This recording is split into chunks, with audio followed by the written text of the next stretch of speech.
আমাদের এই মুসল্লি এর এখানে 5 ওয়াক্ত নামাজ পড়ে, আমাদের এই জেকেরুল্লাহ আছে, ও আগে শুধু ব্যবসা করতো, তখন নামাজ পড়তো না, আছে উপস্থিত মসজিদেও। তো গাস্তের দিন ওকে ডেকে নিয়ে এসেছি।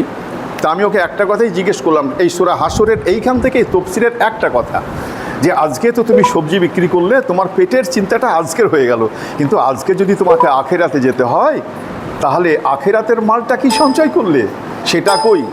আল্লাহ ওকে বোধশক্তি দান করেছে, এই কথাটা, একটা ছোট্ট কথাটা ও বুঝে নিয়েছে। আর বুঝে নিয়েই বলল যে আমি আজ থেকেই নামাজ পড়বো। তা কয়েক বছর হয়ে গেল ও আখেরাতের সম্পদ ডেলি গুছোচ্ছে, প্রত্যেক দিন 5 ওয়াক্ত নামাজ ও পড়ছে। আল্লাহ ওকে মরার আগে পর্যন্ত এই চাষাবাদ, এই মসজিদ আবাদ করার জন্য আল্লাহ পাক যেন ওকে তৌফিক দান করুন বলে আল্লাহুম্মা। কিয়ামতের মাঠে আল্লাহ পাক 3টে শ্রেণীকে আগে ডাকবেন। আল্লাহ পাক বলছেন যে তোমরা যা কিছু করো আমি সমস্ত জানি, আমি সমস্ত খবর রাখি। কবরের অপর নাম কি? কবরের অপর নাম হচ্ছে বরজাখ। এটা কি হয়? একটা জান্নাতের টুকরো, আর তা যদি না হয় তো সাজার টুকরো, সেখানে সাজা, জাহান্নামের সাজা ভোগ করতে হবে। হারুন আর রশিদ স্বপ্নে দেখছে এত সুন্দর একটা জান্নাত, আর জান্নাতের সামনে লেখা আছে, যেমন সাইডবোর্ড লেখা থাকে দোকানে, লেখা আছে এই জান্নাতের মালিক হচ্ছে জুবাইদা। হারুন আর রশিদ জান্নাতে ঢুকতে যাচ্ছে, ফেরেশতারা বাধা দিল, না না এখানে ঢোকা হবে না তোমার। তাহলে কেন? এটা আমার স্ত্রীর ঘর, আমার স্ত্রীর নাম লেখা আছে। ফেরেশতারা বললেন এখানে স্ত্রী পুত্র সন্তান এসব স্বামী টামি লাগে না, যার নামে অ্যালট সেই ঢুকতে পারবে, তাছাড়া অন্য কেউ এখানে ঢুকতে পারবে না। আসসালামু আলাইকুম।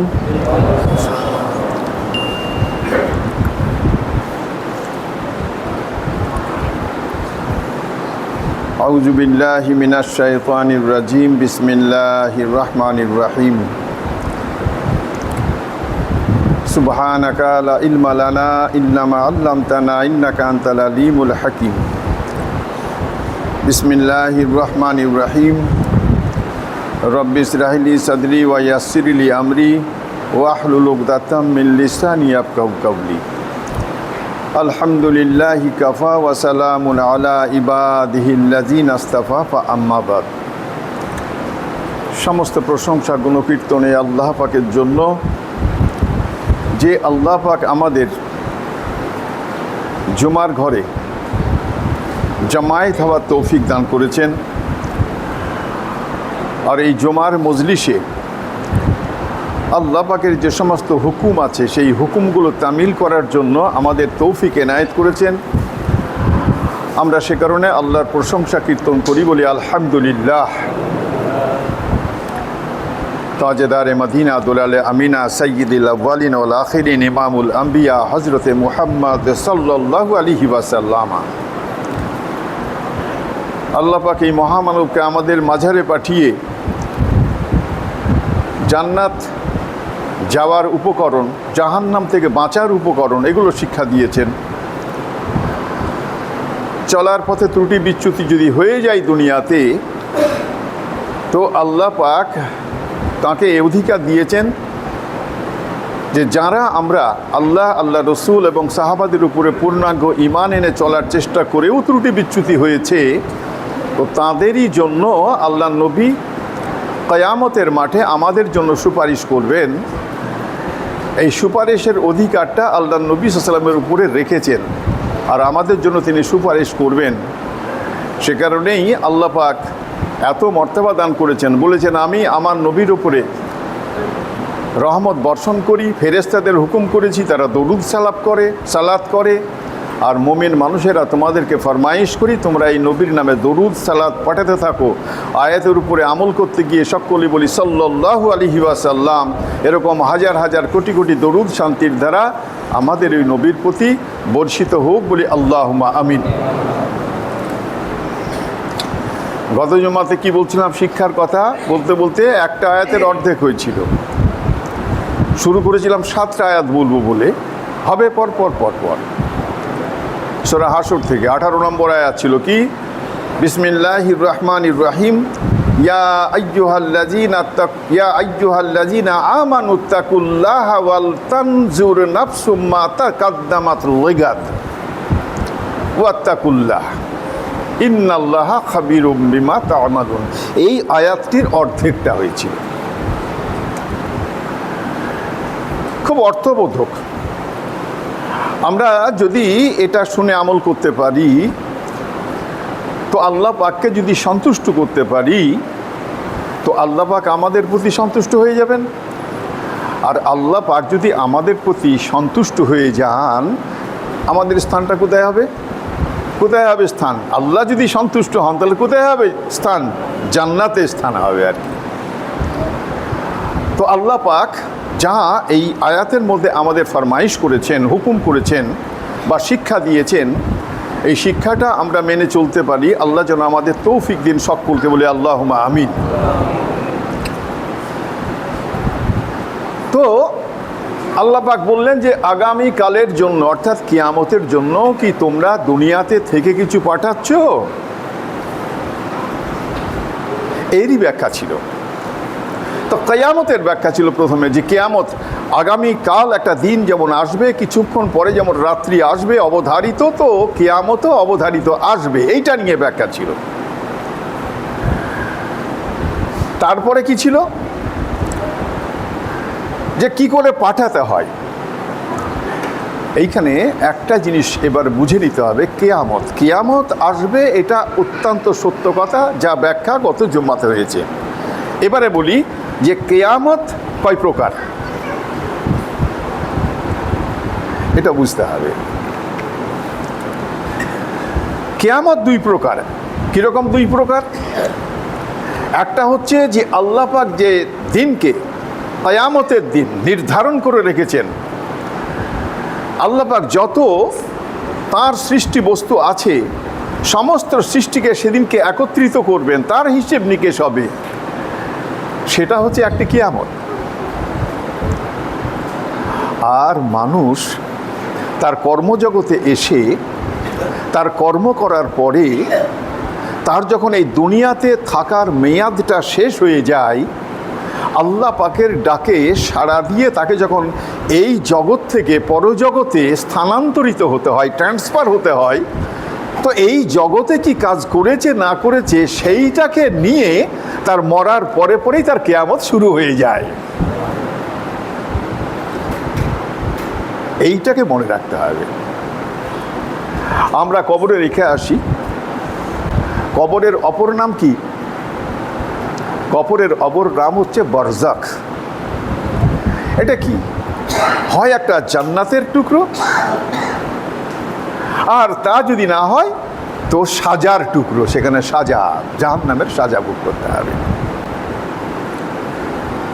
আমরা তো কেউ চাই না যে সাজা ভোগ করি। তো সাজা যদি ভোগ করতে না চাই, তাহলে আল্লাহ পাক আমাদেরকে যে শিক্ষাটা দিয়েছেন যে কিয়ামতের জন্য কি পাঠাচ্ছ, সেই জায়গাতে আমাদের মশগুল থাকতে হবে। আমার খুব ভালো কথা একটা মনে পড়ে গেল, সেটা হচ্ছে কি, আমাদেরই মুসল্লি এর এখানে 5 ওয়াক্ত নামাজ পড়ে, আমাদের এই জেকেরুল্লাহ আছে, ও আগে শুধু ব্যবসা করতো, তখন নামাজ পড়তো না, আছে উপস্থিত মসজিদেও। তো গাস্তের দিন ওকে ডেকে নিয়ে এসছি, তা আমি ওকে একটা কথাই জিজ্ঞেস করলাম, এই সূরা হাসরের এইখান থেকে তফসিরের একটা কথা, যে আজকে তো তুমি সবজি বিক্রি করলে, তোমার পেটের চিন্তাটা আজকের হয়ে গেল, কিন্তু আজকে যদি তোমাকে আখেরাতে যেতে হয়, তাহলে আখেরাতের মালটা কি সঞ্চয় করলে, সেটা কই? আল্লাহ ওকে বোধশক্তি দান করেছে, এই কথাটা, একটা ছোট্ট কথাটা ও বুঝে নিয়েছে, আর বুঝে নিয়েই বলল যে আমি আজ থেকেই নামাজ পড়বো। তো কয়েক বছর হয়ে গেল ও আখেরাতের সম্পদ ডেলি গুছোচ্ছে, প্রত্যেক দিন 5 ওয়াক্ত নামাজ ও পড়ছে। আল্লাহ ওকে মরার আগে পর্যন্ত এই চাষাবাদ, এই মসজিদ আবাদ করার জন্য আল্লাহ পাক যেন ওকে তৌফিক দান করুন, বলে আল্লাহুম্মা আমিন। আচ্ছা, সেইটা আমরা করতে পারি না? আমরা যারা সাপ্তাহিক নামাজ পড়তে আসি, কখনো নামাজ ছাড়ছি, আবার কখনো নামাজ পড়ছি, এটা যারা আমরা করছি, এটা তো আমাদের বুঝে নিতে হবে না? খুব ভালো করে বুঝি, এটা খুব সহজ। আল্লাহ পাক মানুষকে বোঝাবার জন্য এত সহজ পন্থা অবলম্বন করেছেন যে আমরা ভাবতে পারি না, এত সহজ। দেখুন আমি বলছি কতটা সহজ। প্রতিটি মানুষ দুনিয়াতে খাওয়া পড়ার জন্য ব্যবসা করছি, কেউ চাকরি বাকরি করছি, কেউ মজুর খাটতে যাচ্ছি। এক একটা মানুষের এক একটা কাজ। আচ্ছা, যদি আমার আজকে ব্যবসাতে লাভ না হয়, বা আমি যদি আজকে ব্যবসা করতে না যাই, আমি যদি আজ উপার্জন না করি, তাহলে তো আমি এই দুনিয়াতে থাকা অবস্থাতে খেতে পারবো না। কারণ খাবারটাই যদি আমি সংগ্রহ করতে না পারি, তাহলে আমার খাবারটা হবে কোত্থেকে? এই সহজ কথাটা কিন্তু আমরা সবাই বুঝি। সেই কারণে পেটের দায়ে কিছু যদি কেউ না পারে তো চুরিদারিও করতে যায়, কারণ পেটটা তার ভরাতে হবে। সেটা তার হুঁশ আছে যে এই পেট, একে শূন্য রাখা যাবে না, খালি রাখা যাবে না, একে ভরাতে হবে। এর যন্ত্রণা বড্ড যন্ত্রণা, এর জ্বালা বড্ড জ্বালা, গায়ে পোশাক পরতে হবে। এ কারণে আমাকে রোজগারটা করতেই হবে, অবধারিত, বাধ্য, আমাকে করতেই হবে। যদি দুনিয়াতে আমাকে খেয়ে পরে বাঁচার জন্য আমার রোজগারটা অত্যন্ত জরুরি হয়, তো আল্লাহ পাক এই দুনিয়া থেকে বিদায় নিয়ে যখন এই ট্রান্সফার হবো আখিরাতের জগতে, তো আল্লাহ পাক আমাকে এই আয়াতের মধ্যে বললেন যে ওখানে সুখে শান্তিতে থাকতে গেলে, ওখানে খেয়ে পরে বাঁচতে গেলে, ওখানে রোজগারের কোনো জায়গা নাই, তোমাকে এইখান থেকে রোজগার করে ওখানে পাঠাতে হবে। এই কথাটা বুঝে নিতে হবে। যেমন আরও একটা উদাহরণ, আমরা বাড়ি আছে এখানে, তো বাড়ি থেকে বাইরে খাটতে যাই। কেউ মাঠে মজুর খাটতে গেলাম, কেউ অফিসে চাকরি করতে গেলাম, কেউ বাইরের দেশে ব্যবসা করতে গেলাম, কাজ করতে গেলাম। তো কাজ শেষ করে কিছু পয়সা গুছিয়ে নিয়ে বাড়িতে আছি। তা ধরেন বাড়িটা জান্নাত, ওইটা কর্মস্থল। ঠিক সেই রকম জান্নাত থেকে কর্মস্থলে এসেছি, আমাকে আবার সেই কর্মস্থলে কাজ শেষ করে উপার্জন করে ওখানে শান্তিতে খাওয়ার জন্য আমাকে এটা পাঠাতে হবে। ব্যবস্থাপনা কি? দুনিয়াতে এখানে ওখানে গেলে মাল সাথে করে যাওয়া যায়, কিন্তু আল্লাহ পাক পদ্ধতি করেছেন এইটা যে মালটা সাথে করে যাওয়া যাবে না, মাল তোমাকে আগে আগে পাঠিয়ে দিতে হবে। এই কথাটা বলে কি বললেন? ওয়াত্তাকুল্লাহ। আবার বললেন আল্লাহকে ভয় করো। এই ভয়টা কিসের ভয়? দুবার। একবার প্রথমে বললেন আল্লাহকে ভয় করো, তা কিভাবে ভয় করো? পাঠাবার জন্য, ইবাদত করার জন্য। ইবাদত না করা হয় না। আর দ্বিতীয়বার আবার বলছেন ভয় করো। কোনটা? সেই ভয়টা হচ্ছে যে তোমরা যে আখিরাতের সম্বল পাঠাবে দুনিয়া থেকে, সে মালটা ঠিক আছে কিনা সেটাও একটু দেখে নিও। যেমন আমরা একটা 500 টাকার নোট ভালো করে দেখে নিই, নোটটা চল আছে না অচল আছে। তা তোমার ইবাদতটা চল আছে না অচল আছে, এটাকে দেখে নিতে হবে। একটা ছোট্ট হাদিস বললে বুঝতে পারা যাবে। কিয়ামতের মাঠে আল্লাহ পাক 3টে শ্রেণীকে আগে ডাকবেন। তার মধ্যে একটা শ্রেণী হচ্ছে প্রথমে শহীদ। তা শহীদকে ডেকে বলবেন, বলো দুনিয়াতে তুমি কি শহীদগিরি করেছো, কি করেছো? তো ও বলবে, আল্লাহ তোমার সন্তুষ্টির উদ্দেশ্যে দিনকে প্রতিষ্ঠিত করার জন্য আমি আমার জানকে দিয়ে দিয়েছিলাম, আমি শহীদ হয়েছি। আল্লাহ বলবেন, তুমি মিথ্যে কথা বলছো, এটা ঠিক কথা নয়। বরং দুনিয়াতে তোমার এটা নিয়ত ছিল যে আমাকে লোকে বীর বলবে, আমাকে লোকে পালোয়ান বলবে, আমার দুনিয়াতে সবাই প্রশংসা করবে, এই লোকটির গায়ে কি শক্তি, কি ভালো লোক। আর তুমি এই প্রশংসাটা কুড়াবার জন্যই তুমি ওই শহীদ হতে গেছিলে, তুমি আমাকে সন্তুষ্ট করার জন্য নয়। ফেরেশতাদেরকে হুকুম করবে, যাও একে ঠ্যাংটিকে ধরে টান দিয়ে জাহান্নামের মধ্যে নিক্ষেপ করে দাও, বলে আস্তাগফিরুল্লাহ। 2 নম্বর, একে ইলমওয়ালাকে ডাকবে, যে কোরআন হাদিসের প্রচুর জ্ঞান রাখে, মানুষের কাছে বলে বলো তুমি কি কাজ করেছো? সে বলবে, আল্লাহ তোমার সন্তুষ্টির উদ্দেশ্যে তোমার যে সমস্ত কথাগুলো মানুষের কাছে প্রচার করেছি, মানুষকে বলেছি যাতে মানুষ ঠিক লাইনে আসে। আল্লাহ বলবেন তুমি মিথ্যে কথা বলছো। এ কারণে তুমি বলনি, বরং দুনিয়াতে তোমাকে সব লোকে বুজুর্গ বলবে, জ্ঞানী বলবে, বুদ্ধিমান লোক বলবে। তুমি এই কথাটা উপার্জন করার জন্য, দুনিয়াতে নাম কেনার জন্য, ওরা বড্ড বড় আলেমে লোকটা এই কথা বলবে, এই কথা শোনার জন্য, প্রশংসা করাবার জন্য তুমি এই দুনিয়াতে কাজটা করেছিলে। তুমি এই কাজটা করনি আমার সন্তুষ্টির উদ্দেশ্যে, তোমার সন্তুষ্টি তুমি নাম করাবার জন্য করেছিলে। ফেরেশতাদেরকে হুকুম করবে একেও ধরো আর টান দিয়ে জাহান্নামে নিক্ষেপ করো। প্রচুর টাকা পয়সা আছে, তাকে ডাকবে, বলো এত যে মাল ধন তোমাকে দুনিয়াতে দিয়েছিলাম, তা তুমি কি করেছিলে? সে বলবে আল্লাহ তোমার রাস্তায় খরচ করেছি, মসজিদে দিয়েছি, মাদ্রাসাতে দিয়েছি, গরিব মানুষকে দিয়েছি, মিসকিনকে দিয়েছি, আত্মীয় স্বজন গরিব তাদেরকে দিয়েছি। কিসের উদ্দেশ্যে দিয়েছো? তোমার উদ্দেশ্যে দিয়েছি, বলে মিথ্যে কথা বলছো। খাবীরুম বিমা তা'মালুন, এই আয়াতের শেষে আছে আল্লাহ বলেন যে আমি সব জানি, তুমি কি করো না করো ও সব আমার জানা আছে। সেইখান থেকেই আল্লাহ বলবেন, যেহেতু আল্লাহ জানা আছে তাই আল্লাহ বলবেন যা মিথ্যে কথা বলছো, তুমি আমার সন্তুষ্টির জন্য এটা করোনি। দুনিয়াতে তোমাকে খুব দানি ব্যক্তি বলবে, এ দান করতে পারে, খুব বড় দান কারণেওয়ালা। এই কথাটা উপার্জন করার জন্যই তুমি দুনিয়াতে দান করেছিলে, আমার সন্তুষ্টির উদ্দেশ্যের জন্য করনি। তুমি মিথ্যে কথা বলছো। এই কথা বলে ফেরেশতাদেরকে আল্লাহ পাক হুকুম করবেন, তো তাকে পা টিকে ধরে টান দিয়ে জাহান্নামের মধ্যে নিক্ষেপ করবে। তার মানে কি? ওয়াত্তাকুল্লাহ, তুমি আল্লাহকে ভয় করো। তোমার ইবাদত যেটা তুমি পাঠাবে, এই ইবাদতটা, এই টাকাটা, এই মুদ্রাটা নেকি আছে না ঠিক আছে, ওটা দেখে নিয়ে তারপরে পাঠিও।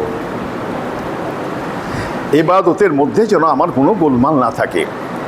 আমি এইটা নিয়ে ছোট্ট একটা হাদিস আগে বলি, তারপরে শেষ করব, কারণ এই ছেলেটা আবার নাই, আমাকে এতক্ষণ দাঁড়িয়ে থাকতে হবে, বয়স হয়েছে তো এতক্ষণ দাঁড়িয়ে থাকতে পারি না। একটা হাদিস হচ্ছে এরকম, আল্লাহ নবী সাল্লাল্লাহু আলাইহি ওয়াসাল্লামের স্ত্রী মা আয়েশা রাদিয়াল্লাহু তাআলা আনহা একদিন একটা ছাগল জবাই করেছেন। আল্লাহ নবী সাল্লাল্লাহু আলাইহি ওয়াসাল্লাম বাইরে আছেন, বাড়ি আসলেন। মা আয়েশা রাদিয়াল্লাহু তাআলা আনহাকে জিজ্ঞেস করছেন, হে আয়েশা, আরে ছাগলটা কতদূর কি করলে, কতটা রাখলে আর কতটা দিলে? মা আয়েশা বললেন, ইয়া রাসূলুল্লাহ সাল্লাল্লাহু আলাইহি ওয়াসাল্লাম, সবই তো দিয়ে দিয়েছি, ওই একটা হাতা রেখেছি, সামনের হাতাটা আছে, এইটা আছে, বাদ বাকি সব দিয়ে দিয়েছি।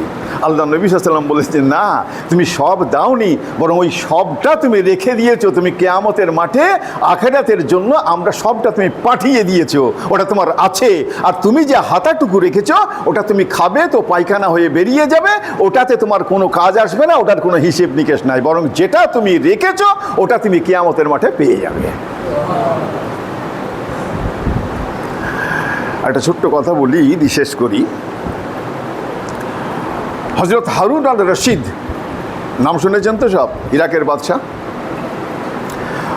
তো তার সময় একটা বিজ্ঞ কামেলে পীর ছিলেন, তার নাম ছিল বাহালুল রহমতুল্লাহ আলাইহ।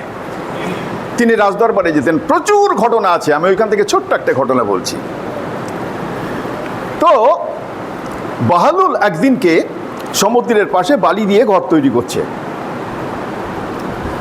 তো সন্ধ্যাবেলাতে হারুন আল রশিদ আর তাঁর স্ত্রী জুবাইদা এই দুজনে ঘুরতে গেছেন। তো ঘর তৈরি করছে দেখে বললেন গিয়ে হারুন আল রশিদ বাদশাহ, আসসালামু আলাইকুম বাহালুল। তাহলে ওয়ালাইকুম সালাম। আরে আপনি কি করছেন? তাহলে এই যে ঘর তৈরি করছি দেখছো না, আমি এই ঘরটা বিক্রি করব। তাহলে কত দাম? তাহলে 1 দিনার। তো বাদশাহ হারুন আল রশিদ তাচ্ছিল্য করে চলে গেল, কিছুই বলল না। কিন্তু তার স্ত্রী পিছন পিছন আসছিলেন। জুবাইদা অত্যন্ত পরহেজগার ছিলেন। কথিত আছে, এমনি বইয়ে কিতাবে পাওয়া যায় যে তিনি 1000 বাঁধি রাখতেন, যারা সবাই কোরআনে হাফেজ আর কারি ছিল। বাড়িতে ভাগ করে দিতেন, 24 ঘন্টার মধ্যে কোরআন তেলাওয়াত তার ঘরের মধ্যে কখনো বাদ যেত না, ভাগ করে করে দিতেন, তুমি এইখান থেকে এই সময়, তুমি এইখান থেকে এই সময়, তুমি এইখান থেকে এই সময়। এতটা তিনি পরহেজগার ছিলেন। তিনি বললেন, আসসালামু আলাইকুম বাহলুল, তো কি করছেন এখানে? তাহলে এই যে ঘর তৈরি করছে, আমি এই ঘরটা বিক্রি করব। কত দাম? তাহলে 1 দিনার। তো 1 দিনার বের করে দিয়েছে। বলে ঠিক আছে। তো বাহলুল দোয়া করলেন, ইয়া আল্লাহ, তুমি জুবাইদাকে কোরআনের আরও জ্ঞান দান করো, হাদিসের আরও জ্ঞান দান করো, আর কিয়ামতের মাঠে এই যে ঘরটা কিনেছে এরকম ঘর যেন ওকে জান্নাতের মধ্যে একটা ঘর তুমি দান করো। চলে গেল, বাড়ি আসলো, খাওয়া দাওয়া শেষ হয়েছে, রাত্রিবেলায় ঘুমিয়ে আছে। হারুন আর রশিদ স্বপ্নে দেখছে এত সুন্দর একটা জান্নাত, আর জান্নাতের সামনে লেখা আছে, যেমন সাইডবোর্ড লেখা থাকে দোকানে, লেখা আছে এই জান্নাতের মালিক হচ্ছে জুবাইদা। হারুন আর রশিদ জান্নাতে ঢুকতে যাচ্ছে, ফেরেশতারা বাধা দিল, না না এখানে ঢোকা হবে না তোমার। তাহলে কেন? আমার স্ত্রীর ঘর, আমার স্ত্রীর নাম লেখা আছে। ফেরেশতারা বললেন, এখানে স্ত্রী পুত্র সন্তান এসব স্বামী টামি লাগে না, যার নামে অ্যালট সেই ঢুকতে পারবে, তাছাড়া অন্য কেউ এখানে ঢুকতে পারবে না। এই বলে ফেরেশতারা এমন একটা ধাক্কা দিয়েছে, আর সেই ধাক্কাতেই হজরতে ওই হারুন আর রশিদের ঘুমটা ভেঙে গেছে। উঠেই ও বড় চিন্তিত হয়ে পড়েছে যে আমি কি ভুল কাজ করেছি। আর তো রাতে ঘুম আসে না, এই পাশ ওপাশ এ পাশ ওপাশ করে। এই করতে করতে সকাল হয়েছে, নিয়ত করলো আজকে যাব, বাহলুল যদি আজ থাকে তা আজকে ঘর আমি কিনবই। সন্ধ্যা নামলো, আবার স্বামী স্ত্রী ঘুরতে গেলেন, গিয়ে দেখলেন হ্যাঁ বাহলুল সেদিনকে আছে। বললেন আজকে আমি তোমার ঘর কিনবো বাহলুল। হারুন রশিদ বলছে, তাহলে হ্যাঁ কিনতেই পারেন, না কিনে আর কি আছে। তাহলে বলো, তাহলে এই 1 দিনার ফেলে দিয়েছে, তো 1 দিনারটা তুলে ওর কাছে ফেলে দিয়েছে বাহলুল। বললে এটা হবে না, তাহলে কিসে হবে? তাহলে গোটা পৃথিবীর যে রাজ্য, সেই রাজ্য লাগবে, যদি এই রাজ্য দিয়ে কিনতে পারো তাহলে হবে। বলে সেটা সম্ভব নাকি? আমি গোটা পৃথিবীর রাজ্য, আমি তো ইরাকের বাদশা, আমি গোটা রাজ্য কোথায় পাবো, গোটা পৃথিবী কোথায় পাবো? আর কালকে 1 টাকায় দিতে চাইলে আজকে আবার তুমি এইরকম বলছো। বলে শোনো, কালকে যেটা বলেছিলাম সেটা হচ্ছে অদৃশ্যে বিশ্বাসী, আল্লাহকে না দেখে বিশ্বাস করা, আর আল্লাহর জান্নাতকে না দেখে বিশ্বাস করা। এই বিশ্বাসটুকু ইমানের একটা অঙ্গ, এটা কালকে ছিল, যার মধ্যে এটা ছিল সে জান্নাত পেয়ে গেছে। আর আজকে যদি নিতে চাও গোটা বিশ্ব, আর আমি জানি তুমি গোটা বিশ্ব দিতেও পারবে না, আর তুমি জান্নাত কিনতেও পারবে না। সেই কারণে এই কথাটা বলার উদ্দেশ্যই হচ্ছে যে আমি যে ইবাদতটা পাঠাবো, এই ইবাদত আমার ঠিক আছে কিনা, যেন লোক দেখানো না হয়, হিংসে না হয়, অহংকার না হয়, এগুলো যেন একদম না থাকে। আমাকে এইভাবে ইবাদত পাঠাতে হবে। এইভাবে যদি আমি ইবাদত পাঠাতে পারি তো আল্লাহ পাক আমার উপরে সন্তুষ্ট হয়ে যাবে। আল্লাহ পাক বলছেন যে তোমরা যা কিছু করো আমি সমস্ত জানি, আমি সমস্ত খবর রাখি। আল্লাহ পাকের কথা বলছেন। সে কারণেই এই একটা আয়াতের ব্যাখ্যা আজকে পর্যন্ত হলো। দ্বিতীয় আয়াতের সামনাতে হবে ইনশাল্লাহ। আমরা একটা নিয়ত করে নিই, এটা বুঝে নিই খুব ভালো করে, যে দুনিয়াতে রোজগার করলে যখন আমি খেতে পাই না, যদি না রোজগার করতে পারি, রোজগার করলেই খেতে পাবো, আর রোজগার না করলে খেতে পাবো না। আখেরাতেও গিয়ে আমি যদি এই দুনিয়ার থেকে আখেরাতে না পাঠাই তো আমি খেতে পাবো না, পড়তে পাবো না, বাসস্থান পাবো না। সেই কারণে আমাকে আমার জীবদশাতে যে কয়দিন বাঁচি, আমাকে আমার রোজগার, আমার বাসস্থানের জন্য আমাকে রোজগার করে পাঠাতেই হবে। আমরা সবাই আল্লাহর কাছে এই দোয়া কামনা করি যে আল্লাহ আমাদের সকলকে তৌফিক দিন, আমরা যেন প্রত্যেক দিন 5 ওয়াক্ত নামাজ, প্রত্যেক দিন দান খায়রাত, প্রত্যেক দিন ভালো কাজ, ভালো কথা বলা, হিংসার থেকে দূরে থাকা, গীবত থেকে দূরে থাকা, নোংরামির থেকে দূরে থাকা, এই ইবাদতগুলো করার আল্লাহ পাক আমাদের সকলকে তৌফিক দান করুন বলে আখিরু দাওয়ানা। আর সকলে আমরা বলি আল্লাহুম্মা আমিন ওয়া আখিরু দাওয়ানা আনিল হামদুলিল্লাহি রাব্বিল আলামিন।